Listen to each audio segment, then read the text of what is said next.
Hello, everyone. Welcome back. Actually, this is my second time. I'm in the hotel, Hoboken Hotel in New Jersey, W Hotel, and trying to get on our YouTube live. Just one moment, YouTube stream, and let me get there to put it onto our playlist. Previously, was a little bit video background issue, and now we're getting back. Just bear with me one moment because I want to show you this background, and then we will start today's reading, okay? Yeah, welcome back to our 365 days reading challenge. Let me first show you this artwork. I hope you can see it. See, this is you can see this is Manhattan background from New Jersey, Hoboken point of view. It's called the Manhattan Meadow. And if you pay a deep attention to all these details, see this shiny profile, you see all this shiny stuff. If we get closer, we'll notice that they are like corns, they are nails, they are some like a little like a bottle heads, and also these little ones. You can see that just the pieces, putting all these pieces together, getting to this amazing Manhattan inspiration, Manhattan Meadow, including the sky. See, it's a beautiful, beautiful artwork in the lobby. So let's get back. Again, come on. Today, this video stuff is playing with me. Hold on. Let me see what's going on. Another share again. This is funny. Tonight is the video is playing with me.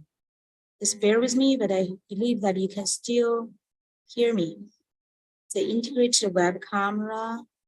Let me get back to the Truth Virtual background. Do you know how the first time I fixed it?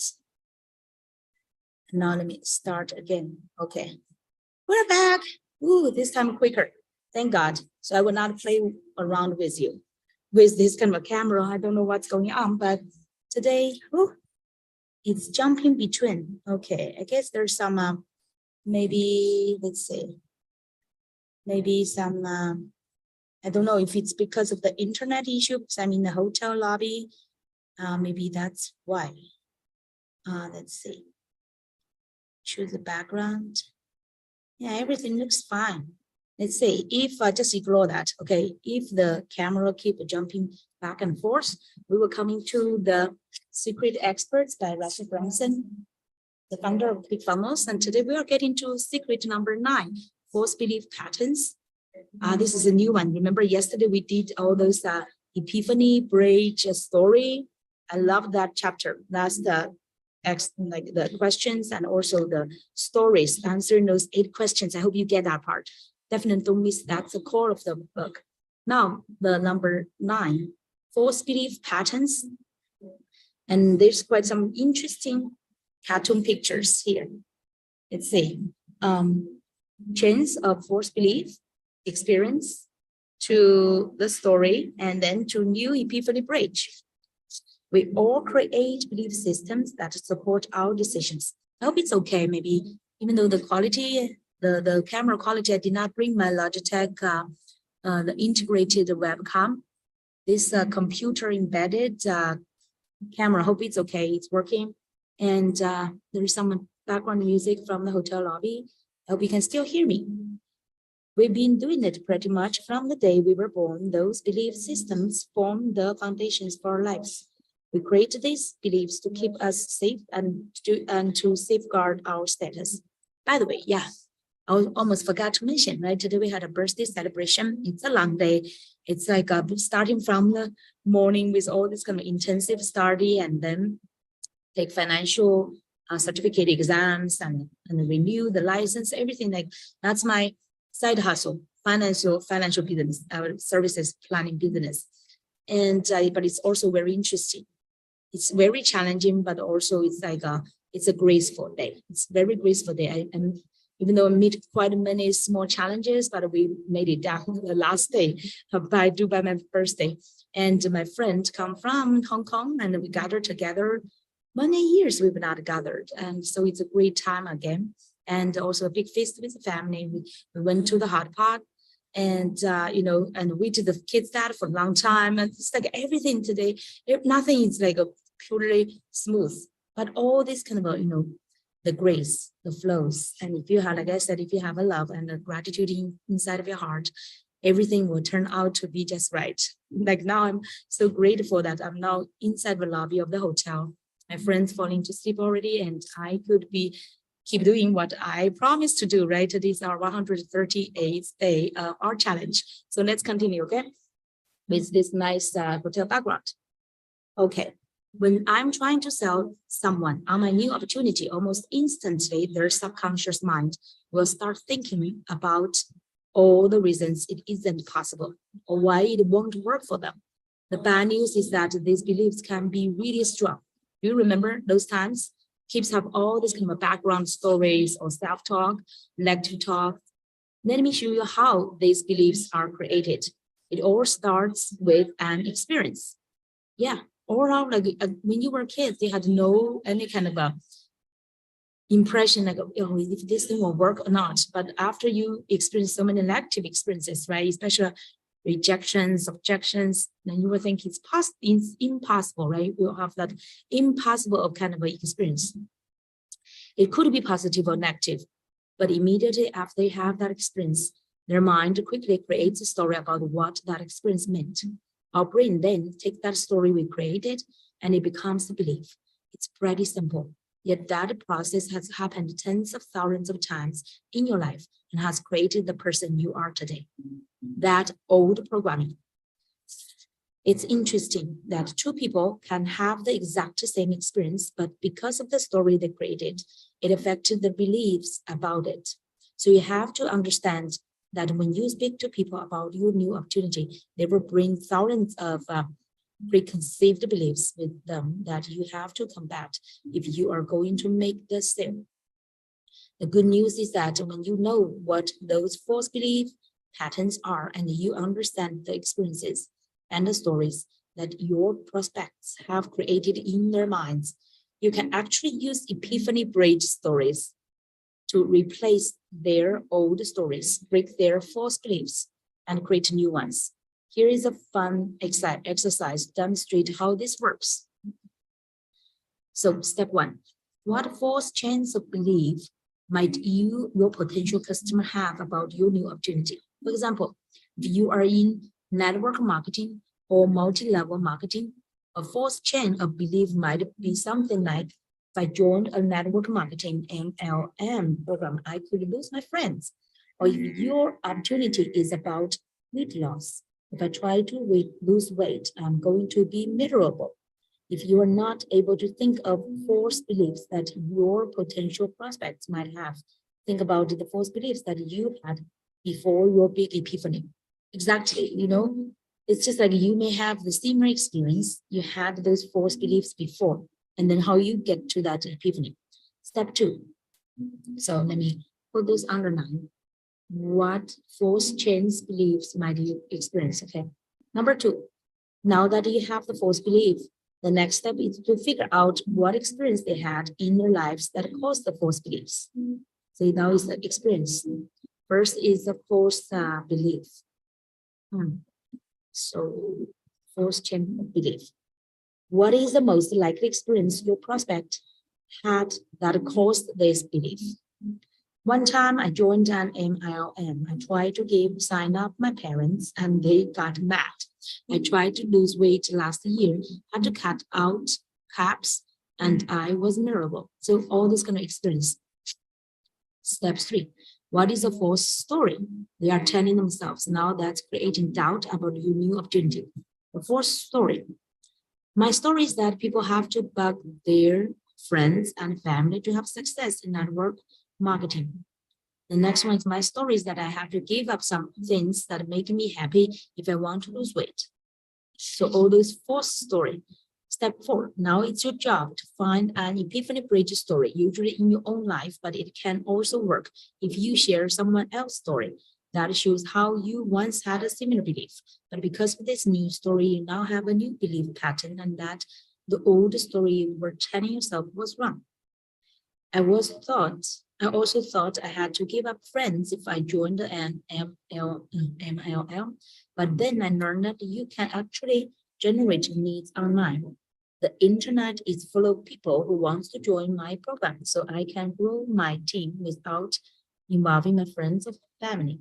See, the lead generator needs are mine. That's a new vehicle. I also thought I'd have to give up things that make me happy to lose weight. But then you see that it's just like you have that similar feeling, and then what's a new discovery? But then I learned about ketosis and how I can lose weight by drinking ketones instead of cutting cups. Isn't that exciting? When I first started to understand this concept, I realized that stories are the keys to belief. See that? Stories are the keys to belief.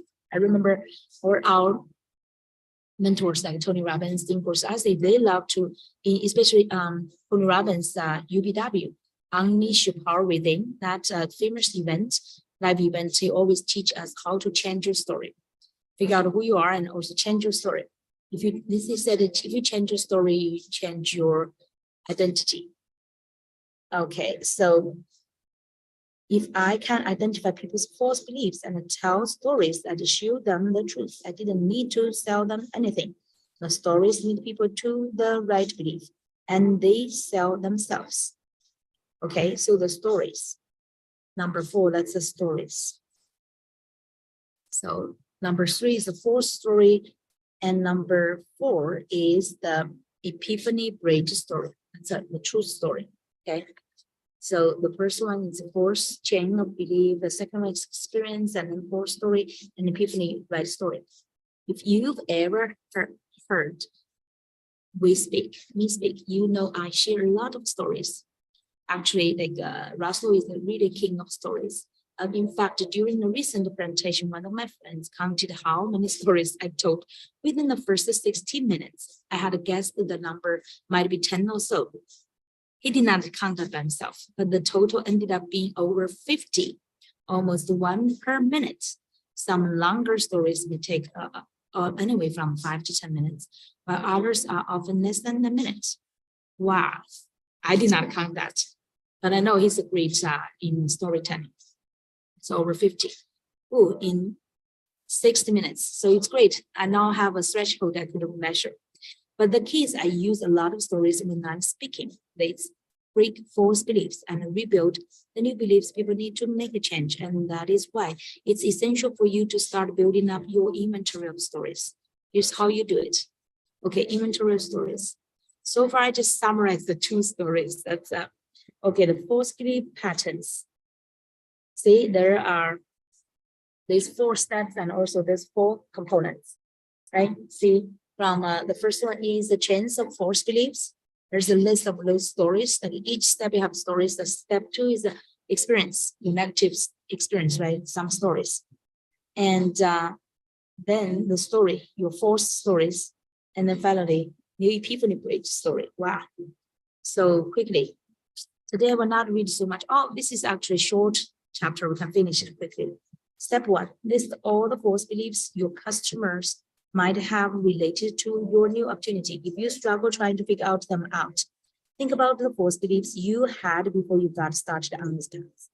It's likely your audience holds the same beliefs. I try to list at least 10, but normally my list will have 20 or more.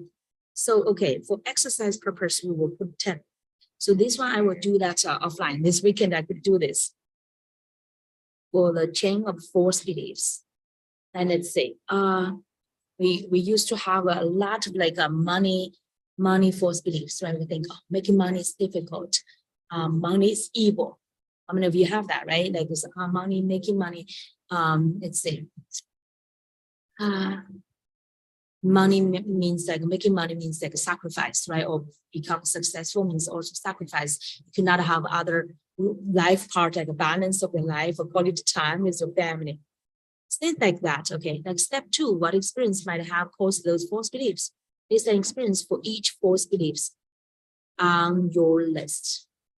For example, if I think earning money is hard, that could be tracked back to when I was a kid, right? With parents, like they were not making good money. They're not making enough money. And my parents, both of them are not like a marketing type of person. They did not have so many means.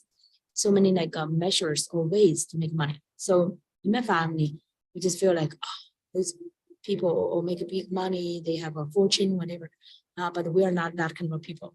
Like, we are not good at making money. Yeah, that's a big one. Right? So many of you, how many of you are thinking about that? I'm not good at making money. How many of you have that thinking? That kind of false beliefs. So yeah, you can remember like that kind of old programming since when you were a child. And then when you started your entrepreneurship, how those negative experiences also made that, right? Telling you those wrong beliefs. Like for example, at the beginning, we gave the free services and we try to charge people, and then people will say, oh, they have no money or whatever excuses they have, you did not get money, right? All those kind of negative experiences may think, oh, making money is so difficult. Step 3, what stories are they telling themselves now because of those experiences? It's important to know their stories because your new Epiphany great story will replace those old stories. That's similarly, right? Their old story will be similar to yours. Like they also tried, they will say, I tried very hard, I still did not get money. I tried this, I tried that, did not work. Or for example, I invested myself, I even invested. I like follow some famous one and big ones. I still did not get the results. Things like that, right? Will continue it. Step 4, think about your own Epiphany bridge story for each of those 4 beliefs. What happened to change that belief for you? For example, I used to not feel comfortable to charge people money. And I would like, when I want to charge them, and then if they say they have no money, and they would just say, okay, and maybe this is not the right time to you, we will come back later. Or I may say, or I will give them discount, big discount, and say, okay, hope you can afford it. I have empathy, I have the pity for them. So I would try to squeeze myself and try to accommodate their excuses. And then what? And eventually I found it's not working, it's not serving them. Because you just feed them more excuses. They say, oh, I could not afford it. Even though you make it very affordable, they still think it's too expensive, I do not have money and this and that. But eventually they do not even take, after you give them big discounts, they take it, or sometimes you give them for free. They do not even take action. They do not even fully commit to it because you give them for free. So that's not the best serving to them. And later I just found the more I charge my clients, the better they're committed. And the one who pay the money will never miss the session. But those ones who pay little or even did not pay money, right? Then they will not show up to the event, to like a masterclass or to like a workshop. So that's not the best serving them. See? So since then, the more and more I found out that that principle, and I also learned from those mentors and my mentors and masters, right? I found out that it's like if you do not charge them, you are really not serving them. If you really want people to get the results, you need to charge them and let that commitment, let them commit to themselves and let that hold them accountable instead of you just try to hold them accountable or try to push them or try to like pull them to do things. No, they need to have that. You need to help them. Then you focus is to help them to make that decision, like overcome their false beliefs, make that decision, invest in themselves. The more they invest, the more they are committed. Let them to persuade themselves into that action mode. Just from some of my students, so actively, so eagerly to do the things and to take actions because they put the money in. They put their commitment. Money is just like a token. It's energy. It's a commitment. Okay, so that's one of my stories, Epiphany stories. So now I feel very comfortable to charge people big money because I know that's really helping them. But it's not like it's like still charge the money reasonable and affordable, and also it's a little bit challenging and stretching, but it's like still like much lower than the values, the real values we provide. Okay, so we always over deliver, provide more values than we charge. Okay, what happened to change that belief for you? Okay, as you build out those steps for your customers, you notice that you had most of the same beliefs, experiences, and stories similarly. Yes. So just go back in time and remember what gave you the big aha that shattered those beliefs for you. Make sure you have a story for each of the false beliefs. A story for each of the false beliefs. So first you need to list all those false beliefs. Okay, you need to be conscious about how many those false beliefs you have. Then you find the story to see what's Epiphany. If you don't have a personal story, it's okay to use stories from your customers or even people in the news. That's a good, especially if you are not like a celebrity or famous yet or successful yet, you can use other proven, other proven news or like from your customers, proven stories. You might not use all those stories, but you should start building up an inventory of stories to use in the future. After you complete all 4 steps, go back and practice 10 more stories using the Epiphany Bridge script from secret number 6. The better you get at telling the stories, the more effective you will become at persuading others. Definitely, if you feel like you are not successful, that means you are lacking of practice, and you will know exactly what to say when customers bring up objections. So the more to become successful is really like just to meet more objections. We just need more practice. Okay, this is a persuading and persuading people overcome those objections. Great. So that's for today's secret number 9. Hope you get some great inspirations. And that's here for our YouTube channel. Look forward to seeing you tomorrow. Tomorrow was Saturday. I will spend my time with my friend. And hopefully I will find maybe nighttime again to you.